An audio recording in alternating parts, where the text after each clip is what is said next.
I broke lots of things. I don't even remember the ones, but especially my face a lot, my legs, my arm. I've been carrying a big injury in my shoulder for so many years. But the worst definitely was when I was very young and I got hit by a mallet on top of my eye, and part of my forehead was completely destroyed, like into pieces, the bone. So I had a surgery, they cleaned everything up. I spent like 4 or 5 months with nothing, no bone, just the skin.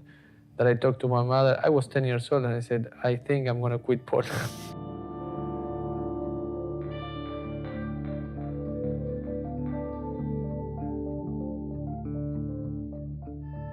Since I remember, I play polo, I stick and ball. I don't remember when was the first time I got on a horse and I was already hitting a ball. I was very young back then, and I always liked it. But at the beginning, nobody pushed me to do it. And as I said, I always liked competing and playing different sports. Polo was one of them. When I became older and I was already playing more, not professionally, but I was taking the sport more serious, then I realized that it was going to be my thing for the future, you know.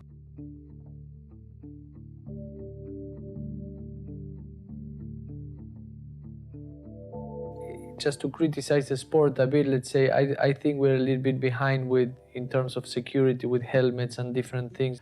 Of course, when you play football, when you play golf, when you play some sports, the worst that can happen to you is break a leg or something. But with polo, you can get hit with the ball that travels nearly 230 kilometers per hour. Then you can fall off from a horse going at 60 kilometers per hour.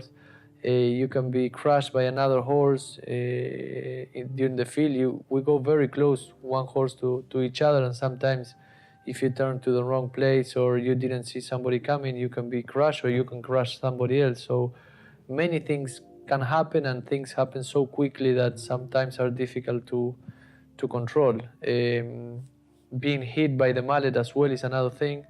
Sometimes when you swing or somebody else swing and you're close, they can hit you really hard anywhere in your body.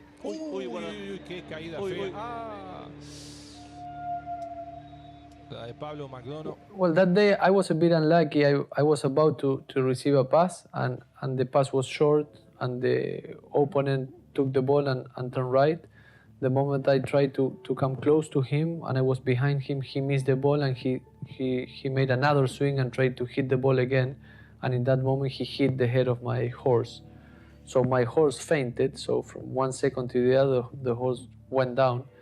My first reaction when I fall was to stand up quickly, and the moment I stood up, then the horse recovered. It went down, but stood up, and I was right there in the middle of the way. So it was kind of the horse riding me instead of the other way around.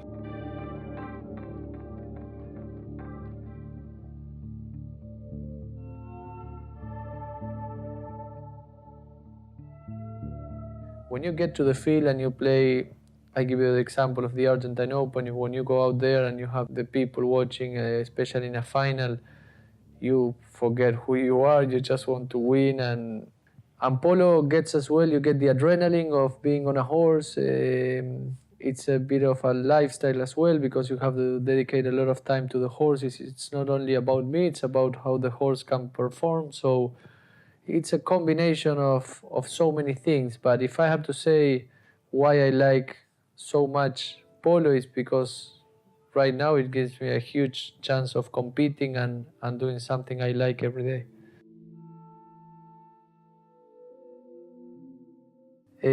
I was playing in England with Prince Bahar from Brunei, and we went out for a good dinner. That was the first time I met Richard, and it was very like you go to a dinner where you know the person for such a long time. It was only the very first time. So all the people in Richard Mille, it's like a big family. And I always felt like whatever I was doing with them was something nice and easy and with no effort. I was always so happy to be around the brand, doing things with the brand, because personally I like watches a lot. I always like watches.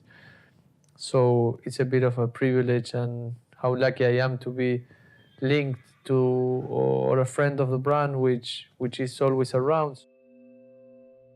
I used to have some other watches before, and the moment of course, I started wearing Richard Mille, then it's very difficult when you see another watch to find something interesting about other watches.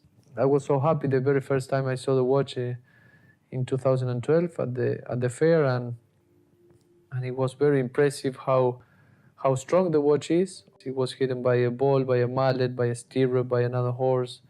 And every time I felt like something hit the watch, and I said, I shouldn't check the watch because I'm sure this time the watch is destroyed. And you have a look at it, and it's still there with probably a few more scratches, but everything is exactly the same and still works perfect after 6 years.